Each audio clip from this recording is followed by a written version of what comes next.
Greetings, YouTube. This is Yvette, and welcome to our channel. You guys, it has been a very long time since I have made a video. I think it's been over a month. So remember, I was having some internet issues. So totally my apologies because this is not me. You know, we are always fasting sometime during the month. Listen, the month of October, I have not fasted, and we were supposed to fast for the Day of Atonement, which was on from the 8th to the 9th of October, the evening of the 8th to the evening of the 9th. And I even missed that. So I flew to Fort Worth, Texas to go pick up my godmother and drive back 30 hours to bring her back to live with me and my daughter. Now, some of you guys know that my godmother, when I was a teenager, my mom didn't want me going to church, so she kicked me out of the house. And there was a woman at my church, and it's my godmother who would let me come and live with her. And I would stay with her for months at a time because I was kicked out of my house with my family for going to church. And yes, I could have not gone to church, but I didn't know how to give up Jesus. I wasn't going to give up Jesus. He was my everything, and I did not care. I was holding on to Jesus. It didn't matter. Anyway, my godmother ran into a situation, and we need her here. So she's come to live with us. And so I will tell you, going to Texas and coming back, I lost my voice. You guys, I was coughing like crazy. Every moment of the day, I was coughing. It was horrible. Every 5 minutes, I was in a, and I could not stop. I don't know what it was or what it is because it's still going on, kind of. I mean, I was coughing to the point where I was heaving and throwing up. Went to the doctor, no fever. Uh, my oxygen was normal, my temperature normal. I don't know what the problem was, but had to take some bronchial support because I have a naturopathic doctor. Because you guys know I don't like all that crazy pharmaca stuff and things that don't really work for you. I want to do what's natural. So she gave me some stuff. But in any case, I totally missed our channel. In all of that time, I almost spent a month not being able to get on the internet at my house because I don't know what was going on with that. And the soonest appointment was a month away. So for a whole month, we sat here with no internet. And then I had to run to Texas and came back sick. I couldn't even talk for several days, you guys, let alone do a video. I'm finally getting to the point where I'm making videos. So my apology. I'm telling you, the enemy has been busy.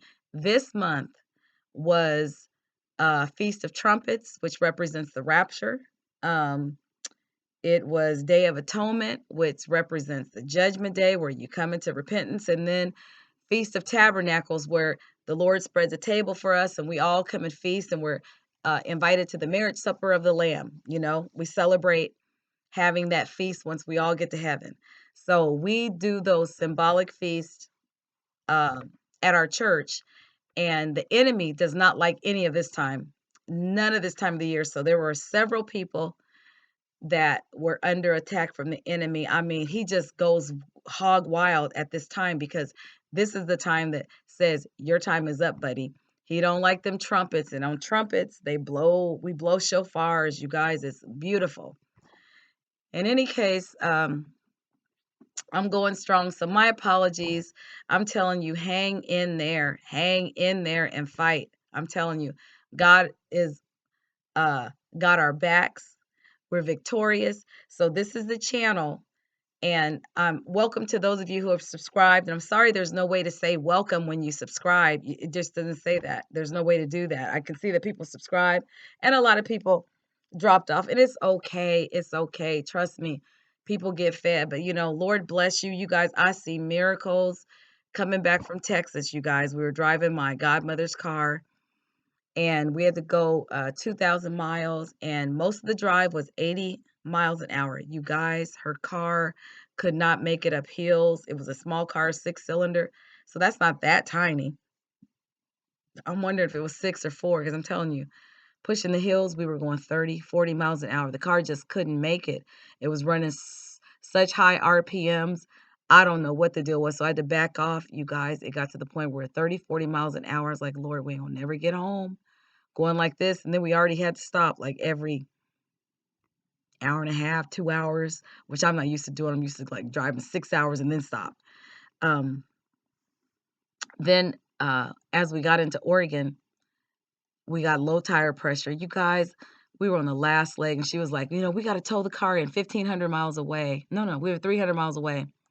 She wanted to go, we just have it towed. It was going to cost $1,500 to tow the car in. I'm like, we're going to keep it pushing. We're going to keep going. And I think I was so tired. And I know the Lord has brought me out of situations before. So I don't even know if it was that I was tired, mad at the enemy for attacking the car, or just like, Lord, I had no other option. God, you got to do something about this car. We went into a gas station. I took a long break. This was like a 30-minute break at this particular stop. Put some air in the tire. I'm like, Lord, we ain't got nothing else going on. Nothing else. I don't have no answers. Can't fix no car, Lord. And got in the car. You guys, the car was pushing 80 miles an hour the entire time as if nothing was wrong with the car. That is nobody but God. Nobody but God. Nobody but God. So I'm talking miracles like that still happen for me. And I just praise and thank God. So you guys have my prayers. So we're back in the game. I never left Jesus, just had too much stuff going on. Plus trying to get the house remodel. It's still not done. Can you believe this? This has been going on since August. The contractor I have, if he was a scammer. Okay, nice young man, and just trying to make so much money to where he starts a job here, then goes to somebody else have jobs, start a job, starting out the jobs. I said, dude, the best way to make money is to finish a job, then move to the next one. But he, for some reason, he thinks if he doesn't start the job, he's going to lose it to somebody else. But really, those of us who want job things done, we will wait for you to finish. If we selected you, we understand you have a schedule. So it got to the point where he was making up stories about what he was doing. So I know he was going to other jobs. And I'm telling you, I have the gift of discerning of spirits. So I know when somebody's lying as soon as they open their mouth. And I told him, I said, didn't you get another job? Oh, I got such going on. Oh, didn't you get another job? Well, you're probably starting the other job. So I prefer you just be open and honest. You guys, one day he had diarrhea. Another day, his excuse was that his brother was having a baby. Not him. His brother was having a baby. He gave me the excuse. He had of course he had a meeting at his daughter's school when school started. I'm all for supporting kids. But every time I turn around, he has a problem. Then he had to go to emergency. The daughter had to go to the emergency. The next thing you know, he's going to commit suicide. But what he did after he drugged me out so long, is came up with something. I was like, dude, when are you going to go finish the house and do this? Because I paid you. So when are you going to do that? He came up with, so he's committing suicide, right? But he went back into his electronic system where he gives our bids and he erased everything on our bid and our pricing. And I was like, who does that? Who's committing suicide? Who worries about what the world is? Matter of fact, if somebody's going to commit suicide, who goes around calling everybody telling them they're going to commit suicide? Then he sends me a picture of him in the hospital with a bracelet on. Now, the room he was in, when you go into emergency and they got the glass windows everywhere and you pull the curtain, that's the room he was in. You guys, when you have a mental health crisis and you're going to commit suicide, number one, they don't let you have anything personal in that room except your clothes. That's it. And they half the time strip you of your clothes and put you in a hospital gown. You don't get no shoes, no cell phone, none of that. You're definitely not in a room that has windows all around it. So usually you're in one of them little concrete rooms with a little peep window that has been reinforced, bulletproof windows so you can't knock it out. That's what a mental health room looks like. So I told him, I said, dude, mental health is my field. I happen to know you're not in the mental health room. And I said, who committing suicide taking a picture of their bracelet? When I know people who are in mental health situations, it's not even on their mind to contact folks. They're not thinking about that. They're so wrapped up and they certainly wouldn't be trying to say, oh yeah, let me show Yvette that I really am in the hospital. Fake is all get out, you guys.